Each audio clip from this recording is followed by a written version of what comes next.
Okay, one last bouncing ball animation, and hopefully this will be the absolute easiest one. So I've opened Adobe Animate,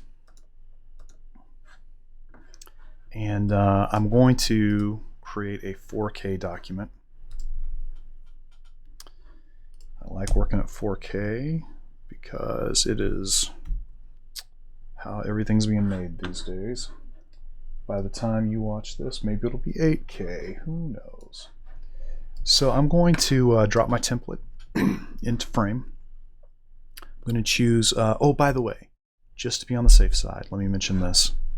I'm using the Essentials workspace.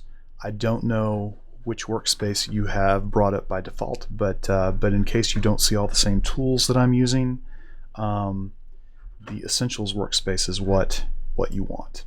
Okay, so I'm going to use this tool to stretch out my template to make it take up the entire stage. In Animate, they call the viewing area the stage. Okay, so I'm going to rename this template, and I'm going to lock it so that I don't accidentally touch it again. I'm going to create a layer on top of my template, and I'm going to call it the ground plane. Whoops, can't have spaces in this program because it is designed to create, it was originally designed to create animations for the web, and eventually we'll be doing some of that. But for right now we're just dealing with the simple active animation. Now whenever I create a document or a shape or an image using these tools, that image is going to come up by default with the color scheme that is here. It's sort of like sort of the same way that Adobe Illustrator works.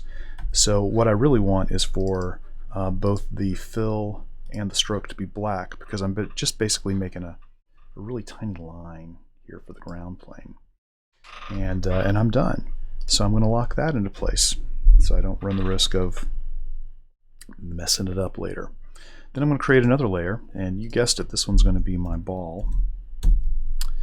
This time I do want it to be white in the middle with a black outline, the way that we've done this in all the previous ones. We're going to use the oval tool. Illustrator calls that the ellipse tool. I'm going to hold down Shift so that it makes as close to a perfect circle as we can. And if I was a little bit off and I need to move it around, I can go to my selection tool and I can either drag that thing around. But what I really prefer to do is make sure that both the stroke and the interior are highlit, and then I can move it around with the arrow keys on my keyboard. Okay, so what I'm going to do now is I'm going to take this ball that I've just made, and I'm going to this is where this program is wildly different from everything else we've talked about. I'm going to convert it to a symbol, and the way that we do that is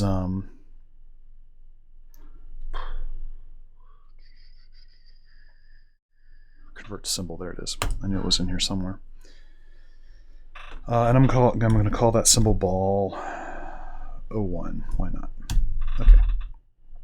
Now, what I'm going to do is show you that I can't move this timeline forward. Why not? Well, the way that this particular program works is it's only going to animate, it's only going to let you move forward in the timeline for the frames that are active. So what we want to do is we want to make the template active for 60 frames. And I'm going to insert a keyframe there, and now I'm able to see all of that. But what you might notice is that the ball and the ground plane are gone unless I hover over the frames where they actually exist. So I'm going to do the same thing with the ground plane. I'm going to create a keyframe for it, and now my ground plane exists all the way through this animation. Now the reason that I picked 60 is because of this. 2, 4, 6, 8, 10, 12, 14, 16, 18, 20, 22, 24, 26, 28, 30, 32, 34, 36, 38, 40, 42, 44, 46, 48, 50, 52, 54, 56, 58. So I wanted my timeline to last as long as I need this animation to run. Okay, so now what I want to do is I want to highlight this last frame where the ball's going to exist. But this time, rather than creating a keyframe, what I want to do is I want to highlight this whole range from the beginning to this frame. And I want to create a motion tween. Well, it didn't do it. Why not? Create a motion tween. Crap. Let's create a keyframe first.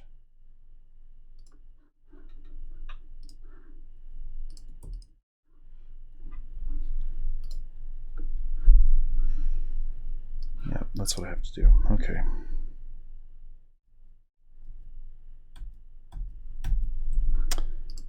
All right, so what I need to do next, because I want the ball to be visible through all of these frames as well, is I first need to create a frame. I want to insert a frame. I don't want to insert a keyframe. I want to insert a frame. And then what I want to do is I want to highlight that whole range from the beginning to the end, and I want to create a motion tween. Now, what I'm going to do is I'm basically going to place the ball on the points in the timeline when it needs to be at its most extreme. So the high point of the arc, the low point of the impact with the ground plane. So and I want to set those points on the correct frames, 2, 4, 6. So on frame 6, I want it to be here, and you'll see that it created this straight line. That's fine. That's what we want. 2, 4, 6, 8, 10, 12. 2, 4, 6, 8, 10, 12.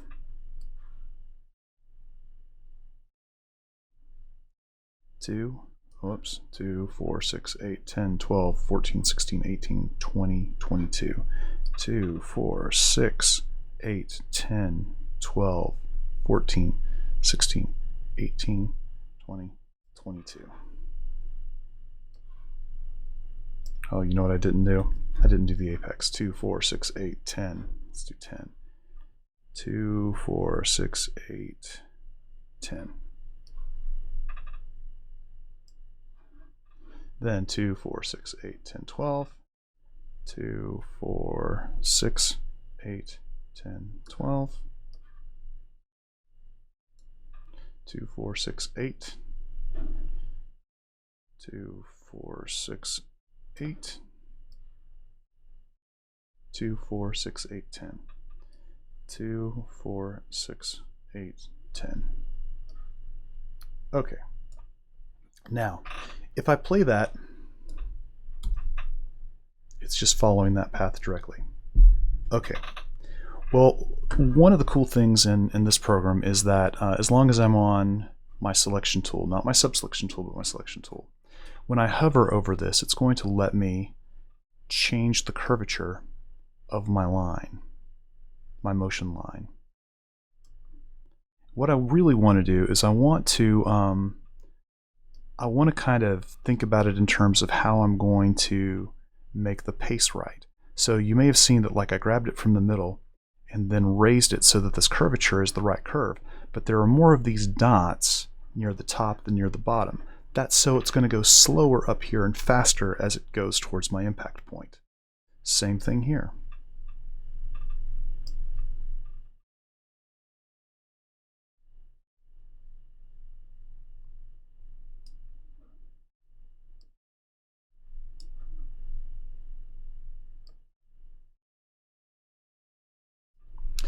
Okay, now what I have is this.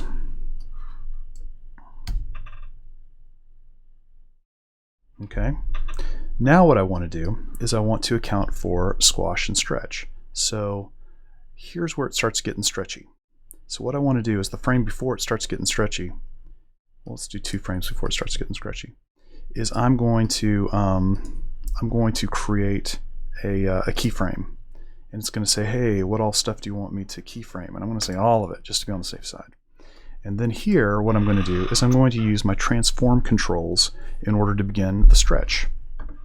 Transform is right here. If I click on it and I bring this out, I can just have the transform controls hover over my animation the whole time that I need it. So what I'm going to do is I'm going to make this just a little bit wider, and a little bit skinnier all at the same time, and I'm going to rotate it in the direction I want it to rotate. And then right before my impact point, I'm going to make sure that that rotation is still set correctly. And by the way, I can't change anything right now because it doesn't know what I want to change. I have to reselect the thing that is being changed. And now what you'll notice is that the rotation did all of the work for me between here and there. Now when I get, and what I want to do here is I want to once again insert keyframe, all. Okay, so on the impact point, what I want to do is I want to make sure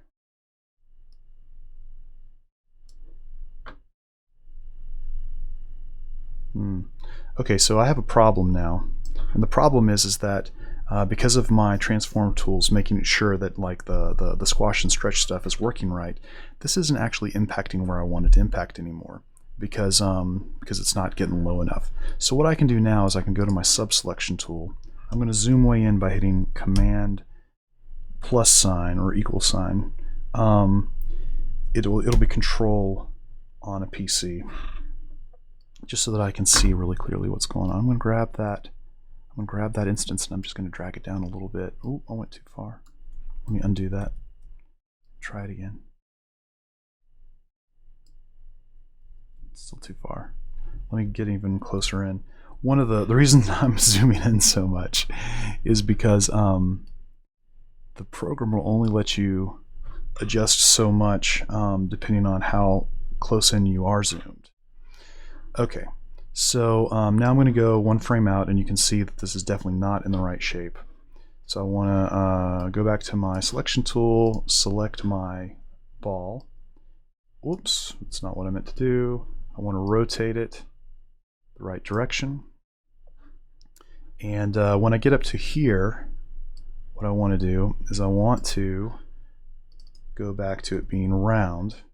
And the round controls are simply setting the percentage of width and height back to 0. But you'll notice that as I get close to it, it's not rotating enough to look like the bouncing ball that we really want it to be.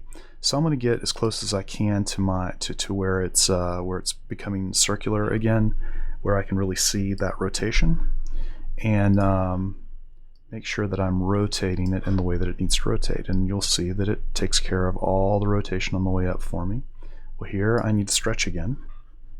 So I'm going to go back to the keyframe before the one where I want it to start stretching, insert a keyframe for all, go to the one where I want it to start stretching, and I'm going to once again transform that width a little wider and that height a little smaller so that it doesn't look like it's crazy out of proportion. I'm going to set that rotate the direction that I want it to be in. I'm going to go to the frame before the one where it impacts, and then I'm going to make sure that that rotation is working. I'm going to set a keyframe for all just to be on the safe side. Before I get to that impact point. Impact point, we're going to rotate. Once again, I'm not quite meeting the ground plane, so I'm going to zoom way in. And I'm going to go to my subselection tool. I'm going to drag it down just a smidgen. There we go. And then I'm going to go to the next frame, and I'm going to get my rotation working correctly. I'm going to go to where I want the ball to be back into circular form. Get back on my selection tool. Transform it back to 100% on both sides. I'm going to back up a little bit in the timeline where I make sure that I'm getting my rotation correct.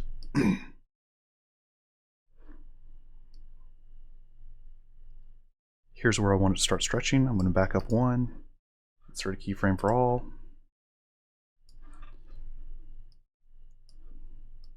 We all know the drill now.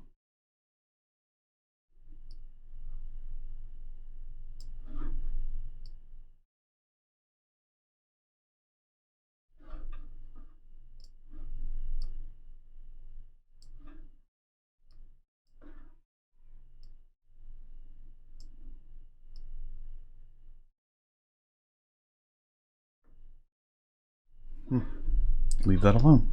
And here we go. Oh, let me turn off the template so you can actually see it.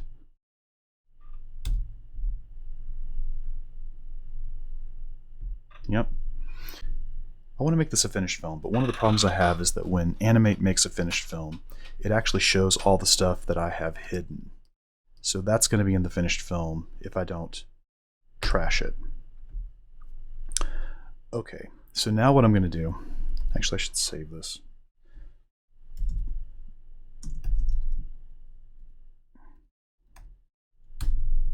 Okay, so what I'm going to do is I'm going to export to a video. And the way that that works in Animate is it uses the Adobe Media Encoder that I showed you in After Effects. So Adobe Media Encoder should open up at the point in time when you do this, and it might take a couple seconds. I already had Media Encoder open, which is why it did what it did. If you want to change the output for it, you can change it here, but I'm going to leave it in place. And you can set how you want that to output. I have it set for mobile device 4K. I'm going to hit export.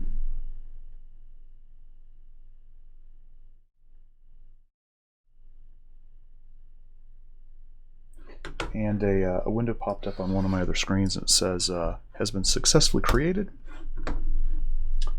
And now I'm going to open it up so that you can see it.